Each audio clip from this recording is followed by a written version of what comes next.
tudo bem com vocês? Espero que sim. Sejam bem-vindos ao meu canal. Eu me chamo Ana e este aqui é o Quindim. No vídeo de hoje a gente vai conversar um pouquinho sobre o livro O Fantasma da Ópera. Bom, e para começar, vocês provavelmente já devem ter ouvido falar sobre o Fantasma da Ópera, até porque existem inúmeras adaptações, né, para o cinema, mas não só para o cinema, a gente também teve adaptações para rádio e para musical, né, o mais famoso deles, o musical de 1988 da Broadway, que infelizmente se encerrou em 2023. Além disso, né, a gente também tem diversos artistas que fazem vira e mexe algum tipo de referência ao Fantasma da Ópera. Atualmente a gente teve, né, o álbum da Lady Gaga, Mayhem, né, e a sua turnê, que de certa forma, né, fizeram várias referências ao Fantasma da Ópera. Então assim, é um livro que mesmo que você nunca tenha lido ou que você não saiba sobre o que exatamente se trata, né, esse livro, você provavelmente já ouviu falar pelo menos do nome dele, né? Esse livro, né, ele foi escrito pelo autor Gaston Leroux e foi publicado pela primeira vez, assim, enquanto um livro, nesse formato como a gente conhece hoje, em 1910. Entretanto, ele já havia sido publicado em folhetins anteriormente. Ele foi publicado e também escrito ali no início do século XX. E no início do século XX, a gente estava vivendo a famosa Belle Époque, né, que foi um período que perdurou do final do século XIX até o início do século XX e que se caracterizou, né, por ser um momento histórico de muito otimismo, principalmente nos países do continente europeu, incluindo a França, né, que é onde esse livro foi escrito e também onde ele se passa. E isso se dava justamente porque a gente estava tendo vários avanços assim no campo científico e tecnológico. A gente teve, por exemplo, a criação do avião, dos automóveis. A gente também teve a criação da lâmpada elétrica, né? E também vários avanços assim no campo da eletricidade. E por conta, né, disso, as pessoas passaram a ter uma vida noturna. Muitas pessoas da elite frequentavam óperas, cabarés, teatros durante esse período da noite. Mas a gente não teve só avanços assim no campo científico e tecnológico. A gente também teve a criação de vários monumentos históricos, principalmente ali no início do século XIX, como, por exemplo, a própria Ópera Garnier, que é onde se passa a nossa história aqui. A gente também teve no campo das artes, né, o surgimento de movimentos, como, por exemplo, o impressionismo. A gente teve o Monet nessa época, né, fazendo aqueles quadros que a gente ama e que a gente conhece. Muitos pensadores da época acreditavam estarem vivendo o ápice da evolução humana, né? Eles acreditavam que a ciência era a fonte do progresso, né, humano. E era uma visão assim muito romantizada e muito bonita, inclusive. E não só isso, né? Nesse momento histórico a gente estava vivendo, né, um momento de paz. A gente não tinha mais conflitos assim gigantescos. O último tinha sido a Guerra Franco-Prussiana, que foi, inclusive, com o final dela que a gente começa o período da Belle Époque, né? Entretanto, todo esse sentimento de otimismo, ele foi desmantelado com o início da Primeira Guerra Mundial. Não exatamente com o início da Primeira Guerra Mundial, até porque muitas pessoas foram para a Primeira Guerra Mundial achando que ia ser um conflito rápido. No final, durou, se eu não me engano, 4 anos, né? Começou em 1914, terminou em 1918, então 4 anos. Então foi uma guerra muito longa, ninguém nunca tinha experienciado uma guerra como aquela de 4 anos. Então, com o decorrer da Primeira Guerra Mundial, todo esse sentimento que era característico da Belle Époque foi totalmente destruído. A Primeira Guerra Mundial botou assim em xeque várias questões ali que estavam ocorrendo durante a Belle Époque. A primeira delas é de que, por mais que a gente não estivesse tendo grandes conflitos, todos os países, todas as nações estavam investindo em armamentos bélicos fortíssimos. E por conta disso, né, a gente criou ali uma certa paz armada. Por mais que tudo estivesse em paz, as nações estavam investindo em armas e, de certa forma, né, essas armas eram o que fazia ter a paz ali, né? Porque era assim, Se você começar uma guerra comigo, então você vai ver só aqui, ó, todas as minhas armas, todo o meu poderio militar invadindo a guerra. Não só isso. A Primeira Guerra Mundial mostrou também que aquele sentimento de otimismo, de que a ciência só poderia levar ao progresso, que a ciência estava apartada de todos os conflitos da humanidade, era uma mentira. Por quê? Porque muitos dos avanços científicos possibilitaram a criação de tecnologias bélicas que serviam nada mais e nada menos do que para matar pessoas, né? E se você cria tecnologias que são para matar pessoas, você não está tendo um progresso, muito pelo contrário, você está tendo um regresso. A gente teve, por exemplo, o avião que eu citei para vocês. Ele foi utilizado amplamente com fins militares, assim, inclusive para bombardear cidades, locais. No começo, o avião, quando ele foi criado, era o que? Algo muito bonito, meu Deus, que coisa linda. A gente realmente está vivendo um progresso. E no final, ele foi utilizado pela primeira vez com essa função de bombardeio durante a Primeira Guerra Mundial.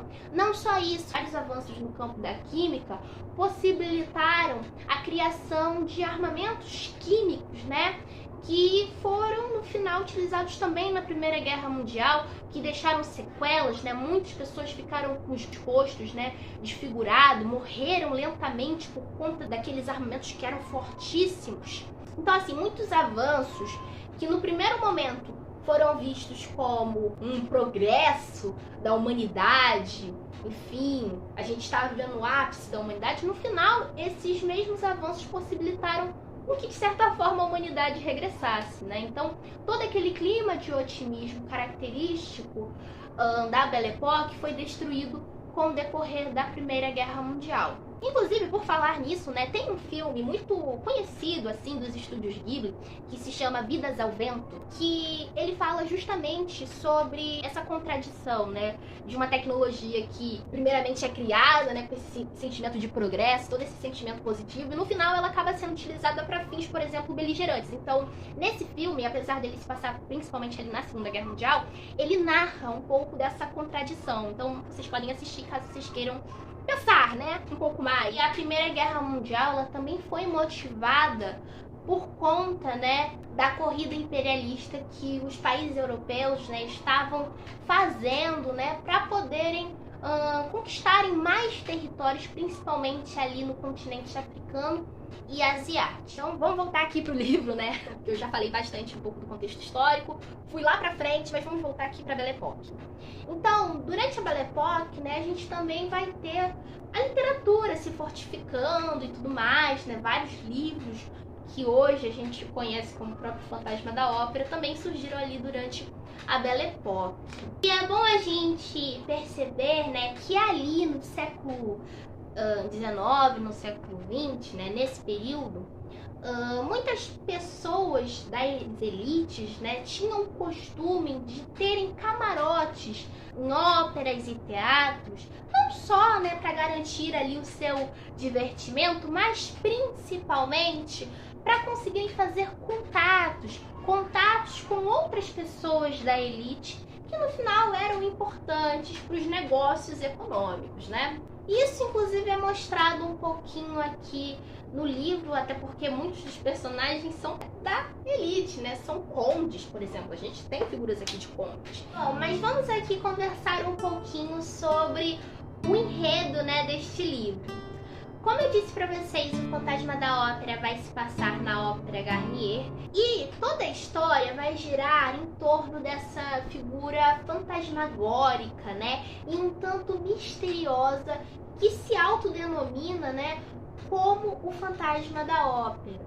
Esse fantasma, ele vai ser responsável por diversas peripécias e também tragédias que vão ocorrer no local. Cria-se toda uma histeria ali por parte das pessoas, né, um certo pânico em relação a essa figura e de tudo que ela é capaz de fazer. A gente descobre logo no início da história que o Fantasma da Ópera é uma figura muito exigente, né? Que exige um camarote específico, o camarote número 5, e não só isso, né? Ele também exige uma quantia de dinheiro para os diretores. E há um certo mistério de se esse Fantasma da Ópera ele é uma figura de carne e osso, ou seja, um ser humano, ou se ele é, de certa forma, algo místico, né? Algo sobrenatural. E esse é o grande mistério, inclusive, da obra. Mas antes da gente conhecer mais sobre esse fantasma da ópera, a gente precisa recorrer a outros personagens. Um deles é a Christine Daae. Ela é uma cantora lírica que faz parte ali da ópera. Entretanto, ela não é uma grande estrela da casa. Ela nunca tem, assim, papéis de muito destaque. Ela sempre tá pegando ali os papéis secundários, mas nunca um papel principal. Ela nunca está nos holofotes. E a gente vai conhecer um pouco do passado dela, né? Ela não era da França, né? Ela era da região escandinava. E, bom, a gente descobre que o pai dela, né, era um violinista, mas assim, não era um violinista formal que fazia parte, assim, de óperas, teatros, nada disso. Entretanto, ele era muito reconhecido, né, pelas pessoas que estavam ao redor dele. Ele conseguia tocar literalmente na alma, no coração das pessoas quando ele, né, utilizava aquele instrumento. E aí ele vai ensinar um pouco desses dotes artísticos para Christine Daae, né? Principalmente ali no canto. E ele não vai só ensinar para ela um pouco ali do mundo das artes, mas também vai contar uma lenda para ela de um tal de um anjo da música, né? Da qual ela vai acreditar, assim, por completo. Nessa lenda, né, era dito que existia um anjo da música e que ele aparecia, assim, de vez em quando para alguns artistas e despertava neles uma grandiosidade. Aqueles artistas deixavam apenas de serem artistas que estavam ali utilizando o instrumento e começavam a se entregar por completo, começavam a encantar todas as pessoas. E a Christine Daae, né, ao ouvir essa lenda desse tal anjo da música e pensar na possibilidade que ela poderia um dia receber a visita dele, fica encantadíssima. A gente acaba também conhecendo um outro personagem, que é o Raul, né? Ele era um menino que, diferentemente da Christine Daae, ele era de uma família extremamente rica, né? Ele fazia parte da elite.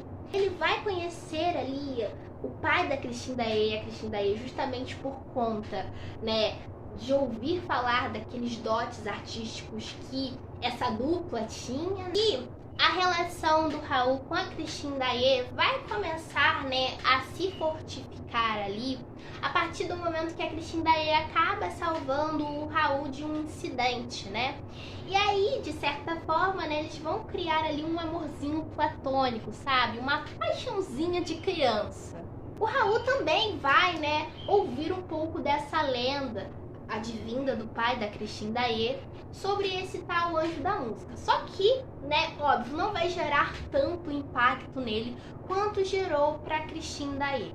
Acontece que eles vão ficar um pouco mais velhos e o Raul, né, vai conseguir ali para Christine Daae uma vaga na Ópera Garnier, né? Então ela se muda, vai para lá. Nisso, o pai da Christine Daae, né, já não era mais vivo e a Christine Daae vai ser uma cantora, mas ela não vai ter mais aquele dote que ela tinha quando ela era criança, justamente porque a perda do pai dela gerou nela certas consequências, certos entraves. E aí vai ter um momento, né, que a Christine Daae vai começar a receber uma visita de uma voz. E essa voz vai começar a se apresentar para ela como esse tal anjo da música, né? E vai despertar nela uma certa paixão, uma certa entrega pela arte. E a Christine Daae vai deixar de ser aquela cantora que está sempre sendo secundária para se tornar uma estrela de fato, né? E começar a bater assim de frente com a cantora principal, que, se eu não me engano, se chama Carlota. E vocês provavelmente já devem estar aí suspeitando, essa voz que se autodenomina um anjo da música também é o fantasma da ópera, né? Então a gente vai descobrir que no final essas duas figuras são a mesma. E aí a gente vai ter ali, né, começando a se formar um triângulo amoroso entre a Christine Daae, o Fantasma da Ópera / o Anjo da Música e o Raul, né? Isso porque, né, o Fantasma da Ópera / o Anjo da Música começa a cobrar da Christine que ela se entregue somente a ele, que ela comece a se esforçar, que ela comece a amá-lo, né? E sim, vai surgir vários comportamentos abusivos e tóxicos por parte ali do Fantasma da Ópera. Esse livro, né, ele é um daqueles clássicos, né, que é simples de ler. Não é um clássico, assim, difícil. Então ele é muito recomendado para iniciantes que querem começar, né, a entrar aí no mundo da literatura, mas também daqueles que já iniciaram na vida de um leitor, mas que querem agora partir para algo novo, para desvendar esse mundo dos clássicos. É um clássico que é bem simples, entretanto, diferentemente de alguns outros livros, esse é um daqueles livros que você precisa tampar os ouvidos para spoilers, até porque isso acaba prejudicando um pouco na leitura do livro. Então, se você ainda não leu esse livro, você está assistindo a minha resenha, né, antes de fato de ler o livro, eu recomendo que você pause esse vídeo e só retome a ele quando você terminar de ler, porque aqui eu vou acabar comentando alguns spoilers e tudo mais. Mas agora, né, voltando aqui ao enredo desse livro, como eu disse pra vocês, a gente vai ter esse triângulo amoroso, que inclusive é o que faz muitas pessoas não gostarem muito do livro e preferirem as adaptações, principalmente o musical, né? Isso porque os dois personagens masculinos são insuportáveis, tanto o Fantasma da Ópera quanto o Raul, né, quando o assunto é a relação deles com a Christine Daae. Ambos são muito ciumentos, muito possessivos. Se por um lado a gente tem o Fantasma da Ópera querendo que a Christine Daae ame apenas ele, mentindo, dizendo que ele é um anjo da música, convencendo ela a acreditar nisso e fazendo isso de certa forma para se aproveitar da inocência, da pureza da Christine. Do outro lado, a gente tem o Raul, que é um personagem que não tá exatamente ligando muito pra Christine Daae, mas sim, né, pelo fato dela poder trocar ele por esse tal de anjo da música.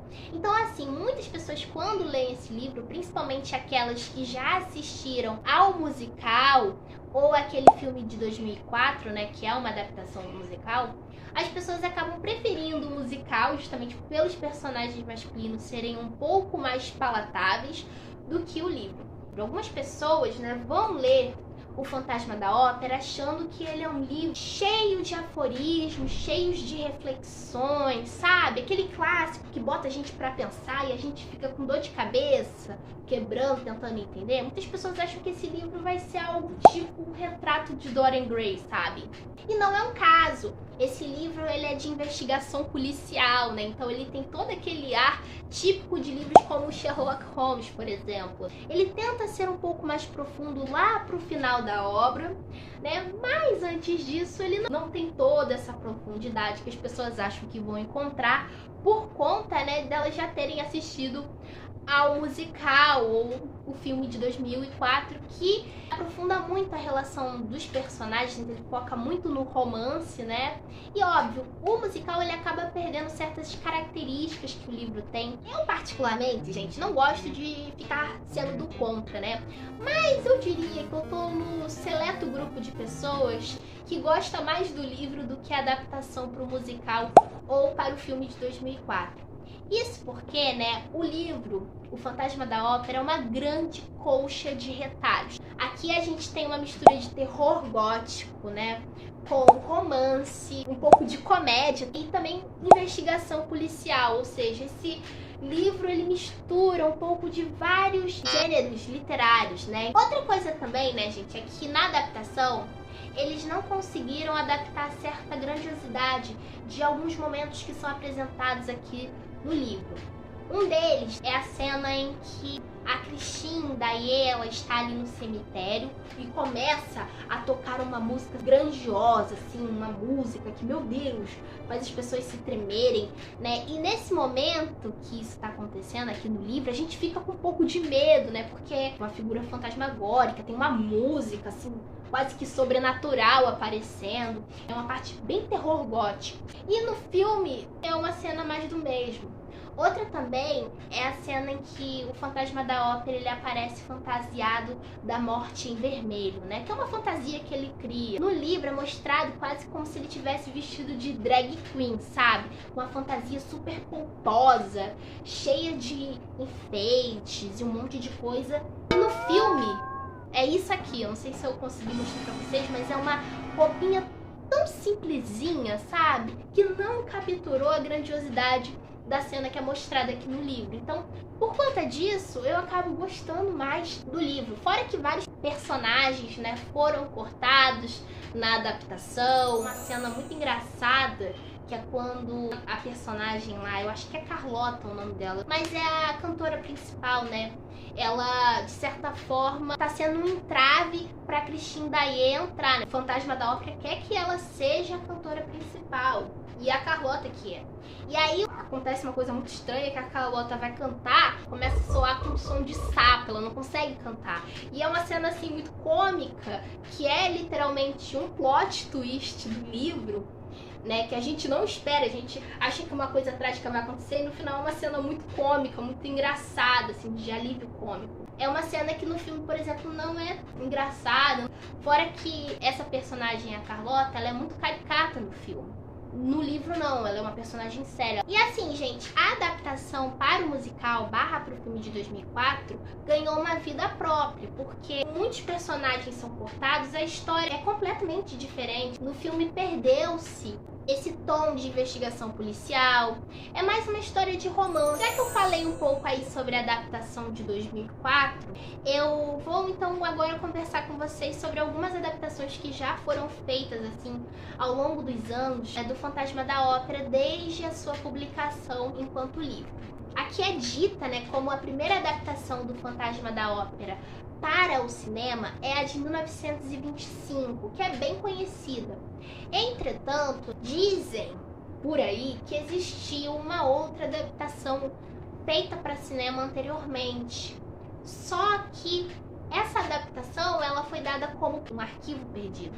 Então a gente só sabe porque existem alguns relatos sobre essa suposta adaptação, mas a gente nunca teve contato com ela. Então, por conta disso, a primeira é a de 1925.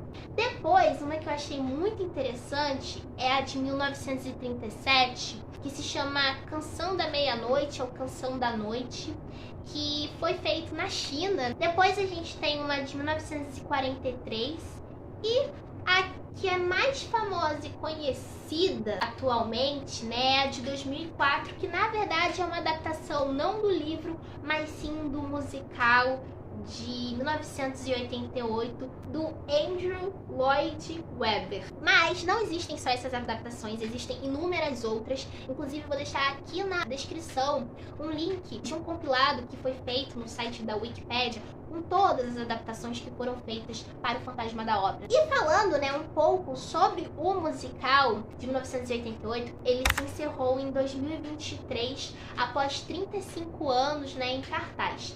Isso aconteceu principalmente por conta da pandemia, né, que acabou limitando ali a quantidade de público e tudo mais. E além disso, a gente teve também o gasto com a produção que estava sendo altíssimo, enquanto que o retorno estava sendo muito baixo. E não só isso, né? Um dos principais motivos foi que a trama não estava mais se encaixando com o público atual. Se na época que esse livro foi escrito e foi produzido, a história era de um grande romance, de um grande triângulo amoroso, hoje é só visto como uma história de relacionamento abusivo. Uma curiosidade, gente, que eu queria contar pra vocês em relação ao Fantasma da Ópera, né, é que eu disse pra vocês que esse livro, né, ele é feito como se fosse uma colcha de retalhos. E isso se dá, gente, justamente porque o autor queria fazer com que a história soasse verdadeira, sabe? Como se a gente estivesse lendo não uma história fantasiosa, mas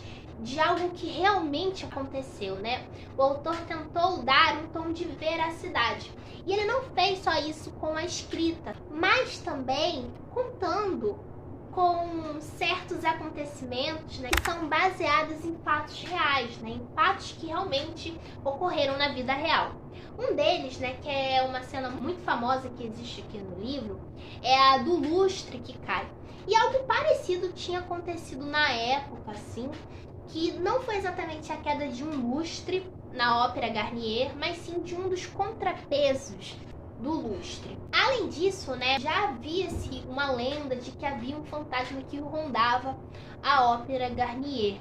E o Gaston Leroux ouviu essa história, se interessou e quis contar um pouco mais sobre ela, mas agora dando um pouco dos seus toques. Outra coisa também que é mostrada aqui no livro, né, é aquele lago subterrâneo, né, aquele rio subterrâneo que tem na ópera. E esse rio realmente existe. Mas calma que não tem nenhum tipo de fantasma lá não, né? Apesar de que havia-se lendas sobre isso. Mas calma, não tem não.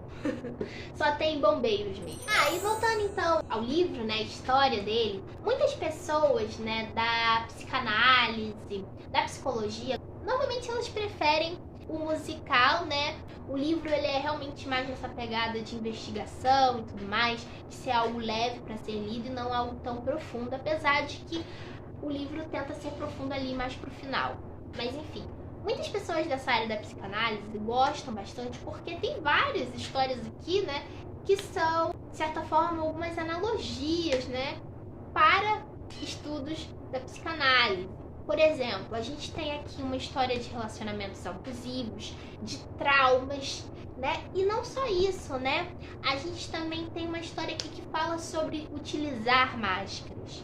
E aqui vai um grande spoiler, caso você ainda não tenha lido O Fantasma da Ópera, já pular bem pra frente. É que o nosso personagem, o Fantasma da Ópera, a gente acaba descobrindo que ele não é exatamente uma figura sobrenatural, mas um ser humano. Um ser humano que se esconde. Se esconde porque tem medo de mostrar sua verdadeira face. E por isso, né, ele acaba aderindo, inclusive, uma certa maldade. Uma maldade que as pessoas criaram de expectativa sobre ele, sabe? A gente vê que o Eric é um personagem que, de certa forma, tentou sempre se enquadrar na sociedade, né, fazer parte, mas que a sociedade sempre tentou deixar ele à margem, justamente por conta da sua aparência, né? Dessa marca que ele tinha de diferente, que era a sua face. E por isso, o Eric começou a se esconder, ficar um pouquinho paranoico, né? E também se tornar uma pessoa extremamente maldosa, né? O Eric, ele tem uma história um pouco parecida com o Coringa, sabe? O Coringa lá de 2019. Então, algo muito parecido com isso. Uma pessoa que está ali na margem da sociedade e que, por isso, né, justamente pela sociedade tanto julgar e muitas vezes criar uma expectativa de que aquela pessoa é do mal e tudo mais, aquela pessoa acabar se tornando realmente o que todo mundo diz, né? E aí, o Fantasma da Ópera acaba cometendo muitas atrocidades, mas muito por conta de não ser aceito, né, socialmente. E é uma história que toca a gente, assim, quando a gente descobre esse fato sobre o Fantasma da Ópera, a gente, né, fica realmente consternado com a situação, né, porque a gente se coloca ali naquele local do Eric barra do Fantasma da Ópera e a gente entende, né, porque todo mundo, de certa forma, já usou máscaras sociais, né? E a gente usa máscaras sociais. E às vezes a gente tem medo de mostrar quem a gente realmente somos. Acabamos, né, por adotar certas características que não nos pertencem, mas que são fruto daquilo que o outro disse que a gente deveria ser ou do que a gente é. Então, eu acho essa parte muito bonita em relação ao Fantasma da Ópera, e é muito interessante, né, que o Fantasma da Ópera ele esconde até o próprio nome, né? O nome dele deixa de ser Eric para se passar a ser de uma figura fantasmagórica. Bom, e continuando ainda nesse assunto, teve um momento do livro que me chamou muito a atenção, que eu inclusive já até comentei com vocês sobre esse momento, que é o do baile de máscaras, onde o fantasma da ópera aparece como a morte em vermelho. Quando a gente vai num baile de máscaras, né, como é apresentado aqui no livro, o intuito de você ir num baile de máscaras é você esconder quem você é, né? É você usar uma fantasia, mostrar uma outra face, né? E é isso que as pessoas ali estão fazendo nesse baile de máscaras que ocorre na Ópera Garnier. E aí, o que acontece? A ideia, né, é as pessoas irem vestidas para ficarem reconhecíveis. E elas podem utilizar fantasias, né, da forma como elas quiserem. Podem ser umas fantasias assim, meio monstruosas. E o Eric, né, ele aparece vestido com essa fantasia da morte em vermelho. E todo mundo fica assim, embasbacado, né? Todo mundo fica assustado como aquela fantasia era bem feita, sabe? Como aquela fantasia era muito realista, né? Mas mal sabiam as pessoas que um pouco do que aquela fantasia estava mostrando era quem era o Eric, né? Porque as pessoas olhavam para a face do fantasma da ópera, barra do Eric, e achavam que aquilo era uma máscara. E na verdade era um pouco da face dele sendo mostrada, né? E por mais que aquilo fosse bizarro e assustador, as pessoas estavam, assim, adorando, gostando e batendo palma, porque o momento que elas estavam era um momento que as pessoas podiam se fantasiar, né, em que elas poderiam mostrar essas faces assustadoras. E é muito estranho que o momento em que, de certa forma, o Eric ele pôde mostrar um pouco da sua face horrenda, né, de quem ele era, foi em um baile de máscaras. E é muito louco, porque o livro acaba mostrando essa questão situacional, né? Porque se o Eric estivesse vestido daquela forma num dia a dia e mostrasse um pouco da sua face, as pessoas estariam odiando ele, estariam falando mal, falando pelos cotovelos. Mas ali naquela situação do baile de máscaras, onde o intuito era utilizar fantasias super pomposas e até mesmo um pouquinho assustadoras, o Eric foi aplaudido. Ninguém suspeitou de nada. E esse livro, assim, gente, ele é maravilhoso. Eu particularmente gostei bastante. Ele realmente tem uns momentos, assim, grandiosos.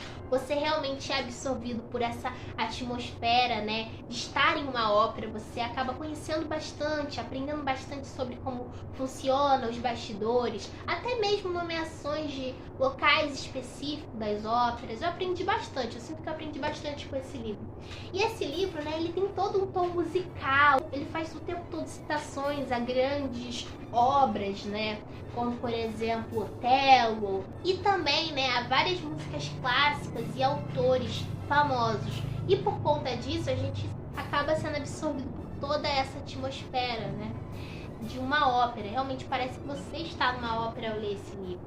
É bom a gente também não colocar muitas expectativas nesse livro, porque assim a gente acaba sendo surpreendido, né? Porque eu, quando fui ler esse livro pela primeira vez, né, eu não li esse livro assim de primeira, né? Na verdade, eu li de segunda. Quando eu fui tentar ler esse livro pela primeira vez, eu achei que ele iria ser, né, cheio de aforismos, cheios, né, de várias reflexões que me levariam a um outro patamar. E aí, quando eu fui ler esse livro, tipo, não foi exatamente o que eu esperava. Eu vi que era um livro, assim, mais narrativo, mais realmente com esse intuito de entreter mesmo. E aí, gente, eu acabei abandonando a leitura, porque não era o que eu queria.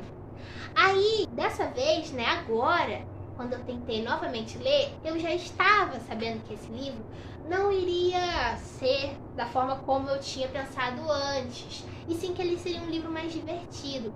E olha, gente, foi muito legal. Então, esse é um daqueles livros que não coloca muita expectativa, porque aí você vai gostar bastante. E, gente, o que me motivou, inclusive, ler esse livro esse ano foi que a gente teve o Gaga Cabana, né? O Gaga Cabana foi a vinda da Lady Gaga para o Rio de Janeiro para cantar ali em Copacabana. E aí, gente, eu acabei descobrindo, né, que o show, o palco, a estrutura foi inspirada no musical desse livro. E não só isso, né, na própria música Abracadabra, né, da Lady Gaga, ela também fez algumas referências ao musical. A gente realmente parecia, ao assistir o show da Lady Gaga, estar em uma ópera. A caracterização dela, né, utilizando muitas das vezes caveiras, também pode ser uma certa referência ao Fantasma da Ópera, né? Mas, voltando à música Abracadabra, né? A gente tem a ponte da música onde ela diz: Phantom of the dance floor, come to me. Sing for me a simple melody. Ou seja, nesse momento ela tá fazendo uma referência àquela parte muito famosa do musical onde o Fantasma da Ópera diz pra Christine Daae que cante pra ela. E a própria roupa, né, que a Lady Gaga utiliza no clipe de Abracadabra, que é chamada Dama de Vermelho, lembra muito a Morte em Vermelha, que aparece aqui no livro. Então, gente, como eu disse pra vocês anteriormente, existem diversas adaptações e referências feitas ao Fantasma da Ópera. Então, assim, vale muito a pena ler esse livro. É um livro muito divertido, muito interessante, muito instigante, né? Você realmente fica preso do início ao fim, querendo saber sobre todos os mistérios. E também você fica encantado com vários momentos assim grandiosos, né? E toda essa musicalidade que existe no livro, né? Esse livro, né, de certa forma, ele mistura um pouco do real com o fantasioso, né? É muito legal também como esse livro, né, ele aborda sobre a música, né? A música que é visto como algo elevado, né? E eu acho isso muito bonito. Em vários momentos, né, a música assume essa posição de ser algo santificado, eu poderia dizer assim. E também é muito legal, né, de você ver que tudo que as pessoas estavam atribuindo a ser uma figura, né, sobrenatural, na verdade, se tratava, né, de um ser humano em carne e osso. Então, eu até senti essa vibe meio Scooby-Doo ali no final do livro. Mas, enfim, espero que vocês tenham gostado. Eu fico por aqui, eu e o Quindim. Um beijo e tchau!